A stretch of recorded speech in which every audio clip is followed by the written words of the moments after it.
Good morning. The Senate Committee on Commerce, Science, and Transportation will come to order. Today we'll be considering three of President Trump's nominees for key roles of the Department of Transportation. Serval Oz, nominee for Assistant Secretary of Transportation for Research and Technology. Michael Rutherford, nominee for Assistant Secretary of Transportation for the Office of Multimodal Freight Infrastructure and Policy. And Gregory Zerzan, nominee for General Counsel of DOT. Transportation is and will remain the backbone of global economies. We're entering a new era defined by autonomous vehicles, smart infrastructure, and AI-driven logistics. These advancements are happening around the world, and in some cases elsewhere, because the federal government has been so hostile to innovation.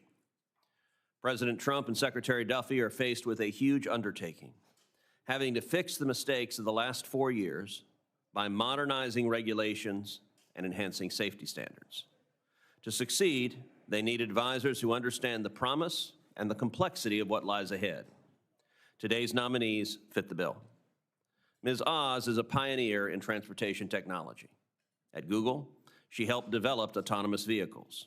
In Nevada, she brought the private sector and government together to license the state's first self-driving car.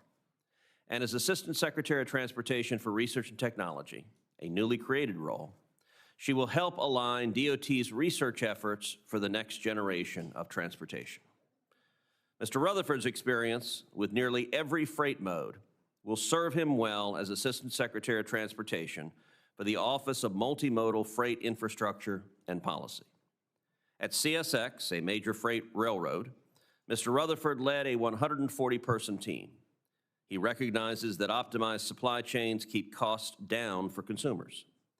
If confirmed, he will work alongside Secretary Duffy, state and local governments, and the private sector to eliminate bottlenecks and secure freight networks.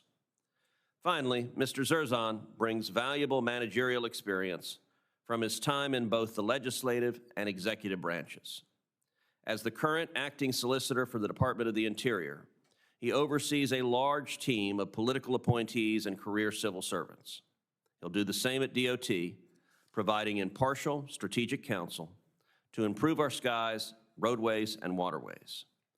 These nominees are ready to help transform the American transportation system through responsible innovation, lean regulation, and a renewed focus on safety. I look forward to hearing from them today.